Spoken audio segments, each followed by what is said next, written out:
মৌলা মসজিদে যেতে হবে? রব বললে পারলে যা। মৌলা এই টাইমে মসজিদে গেলে তো আমারে দৌড়ে ফিটাবে। বুঝেন না কেন? আমি যদি রাতে 3টা বাজে 4টা বাজে 2টা বাজে মসজিদে যাই, আমরা চোর বলে ফিটাবে।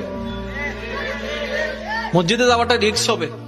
রব্বে করিম বলে মসজিদে না পারবি না, আল্লাহ পারবো না, তাহলে যা ঘরে যা, যাই নামাজ বিছা। বলে যে যাই নামাজ বিছাইলে তো বউ বুঝে ফেলবে আমি বাটপারি করছি। কথা বলেন না কেন?